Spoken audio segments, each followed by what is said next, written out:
আমরা সেই শোক প্রকাশ করছি গভীরভাবে। কিন্তু গতকাল থেকে আজকে পর্যন্ত যে পরিস্থিতি ডেভেলপ হচ্ছে আসলে এটা সরকার আরো দায়িত্বশীল এবং মানবিক আচরণ করতে পারত।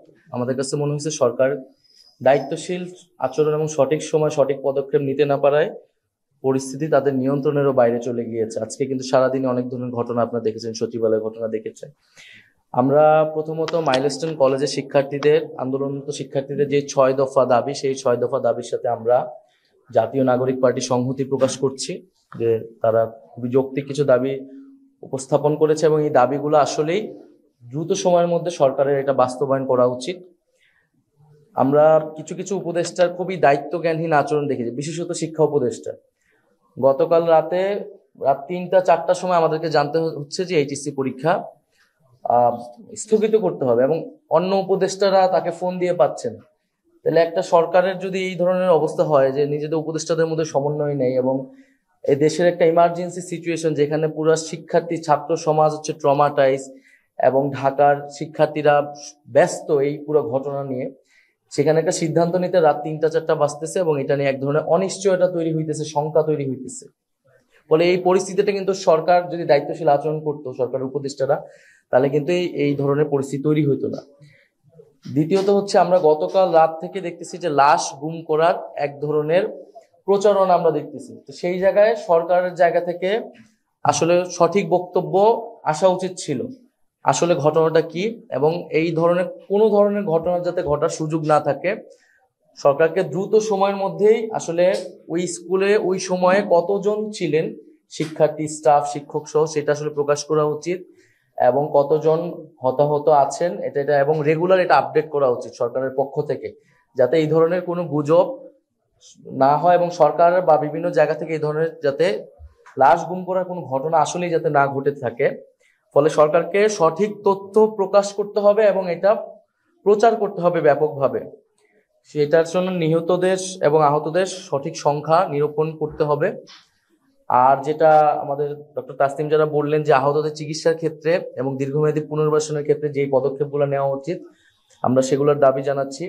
পুরা ঘটনার একটা নিরপেক্ষ তদন্ত হওয়া উচিত যে কেন আসলে এই ধরনের বিমান দুর্ঘটনা ঘটলো। সরকারের উচ্চ পর্যায় থেকে আসলে তদন্ত কমিটি করা উচিত এবং সেই জায়গায় সরকারের বাইরেরও বিশেষজ্ঞদের আসলে থাকা উচিত, স্কুল কর্তৃপক্ষের প্রতিনিধি থাকা উচিত এবং ভবিষ্যতে যাতে এই ধরনের ঘটনা না ঘটে এই জন্য দীর্ঘমেয়াদী আমাদের রেস্কিউ টিম সহ মেডিকেল টিম এই ধরনের পদক্ষেপ নেওয়া উচিত। আর সর্বোপরি আমরা শিক্ষার্থী সমাজ এবং জনগণ সবাইকে ধৈর্য ধরার এবং শান্ত হওয়ার আহ্বান জানাচ্ছি এবং সকল রাজনৈতিক দল, সামাজিক সংগঠন যাতে ভুক্তভোগী পরিবার, ছাত্রদের পাশে এবং সরকারের পদক্ষেপগুলোর পাশে দাঁড়ায় এবং সহযোগিতা করে এবং উদ্ভূত পরিস্থিতিকে কেন্দ্র করে যাতে কেউ সুযোগ সুবিধা নিতে না পারে। বিশেষত আমরা আজকে সচিবালয়ের ঘটনায় বিভিন্ন জায়গায় শুনছি যে সেখানে নিষিদ্ধ ঘোষিত সংগঠন ছাত্রলীগের কাউকে কাউকে দেখা গেছে বা তারা আওয়ামী লীগের যত সোশ্যাল মিডিয়া পেজ আছে সেখান থেকে কিন্তু এক ধরনের প্রচারণা করা হচ্ছে, মিথ্যা তথ্য দেওয়া হচ্ছে। তো সেই জায়গায় আসলে আমাদের সচেতন হওয়া উচিত এবং মূলত সরকার যদি দায়িত্বশীল আচরণ করতো তাহলে আসলে এই পরিস্থিতিটা হতো না। তো সরকার যাতে দায়িত্বশীল আচরণ করে এবং যে দাবি দেওয়াগুলো উঠেছে সেটা যাতে দ্রুত সময়ের মধ্যে বাস্তবায়ন করে এবং জনগণের জায়গা থেকে আমরা সবাই যাতে সচেতন থাকি, ধৈর্য ধারণ করি, আমরা এই আহ্বানটা আজকের প্রেস ব্রিফিং থেকে কি জানাচ্ছি জনগণের উদ্দেশ্যে। আর এই উদ্ভূত ঘটনাকে কেন্দ্র করে জাতীয় রাষ্ট্রীয় শোক চলছে। আমরা আমাদের পদযাত্রা এই কারণে স্থগিত করেছি। পরবর্তীতে পরিস্থিতি অনুযায়ী আমরা আসলে সিদ্ধান্ত জানাবো আমাদের পদযাত্রা এবং অন্যান্য কর্মসূচি বিষয়ে। না, আমাদের কাছে মনে হচ্ছে যে এখন যে ইমার্জেন্সি সিচুয়েশন তৈরি হয়েছে সেইটা আসলে ট্যাকেল করা উচিত, কারণ এটা আসলে খুবই সেন্সিটিভ। হুট করেই কোনো কমেন্ট আসলে করা উচিত না আর কি।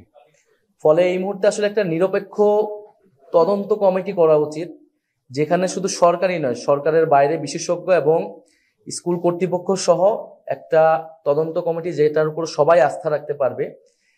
সেই তদন্ত কমিটির প্রকাশ তাদের রিপোর্ট অনুযায়ী আসলে আমরা সেখানে কমেন্ট করতে পারবো এবং সেটার জন্য আরো সময় দরকার। তার আগে আমরা কোনো ধরনের কমেন্ট করে আসলে পরিস্থিতিকে ঘোলাটে করতে চাই না।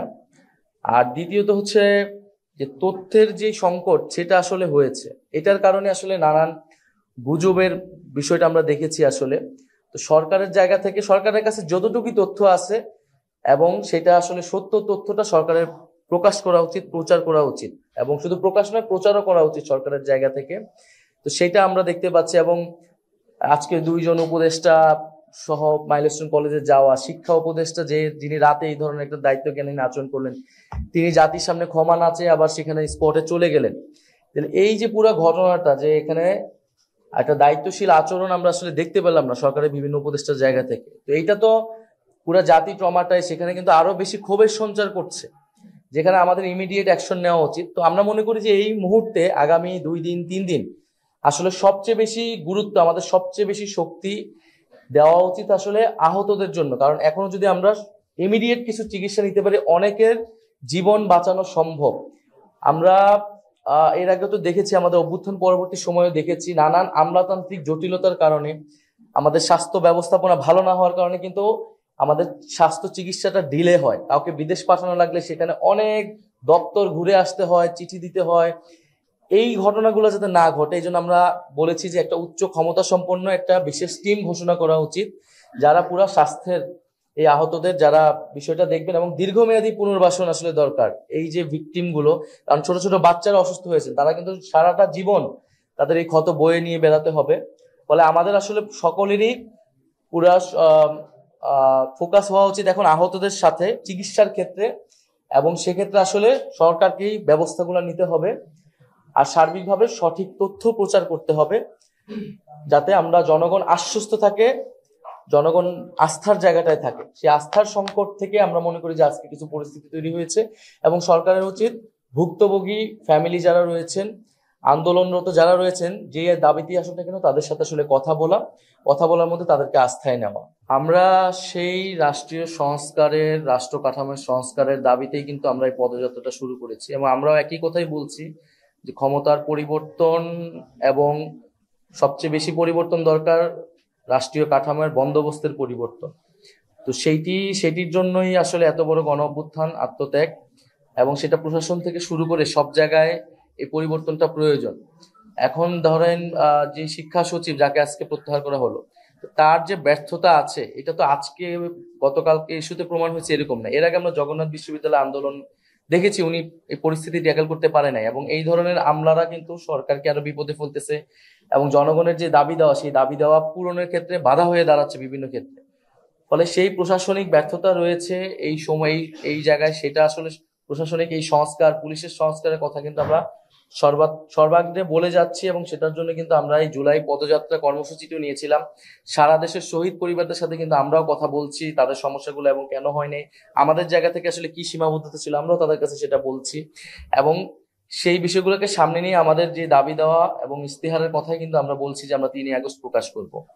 তবে আমাদের এখন সার্বিকভাবে এই উদ্ভূত পরিস্থিতির ক্ষেত্রে আমাদের সবার আসলে ঐক্যবদ্ধ হওয়া উচিত, এবং যে জনসচেতনতা এবং সঠিক তথ্য প্রচার এবং আহতদের চিকিৎসার ক্ষেত্রে আমরা আসলে সবাই মনোযোগ হই এই বিষয়টা। এবং সাংবাদিকদের ক্ষেত্রে আমরা সাংবাদিকদেরকেও উদ্যত আহ্বান জানাচ্ছি যে এই সময়ে আমাদের আসলে সঠিক তথ্যটা প্রকাশ এবং প্রচারে সহায়তা করে আমরা যাতে জনগণের আস্থা রাখতে পারি, এবং আমাদের যে ন্যাশনাল ট্রমাটা তৈরি হয়েছে সেটা যাতে আমরা দ্রুতই কাটিয়ে উঠতে পারি, এবং সৃষ্টিকর্তা যারা ভুক্তভোগী তাদের উপর রহমত দিন, এটাই আমাদের।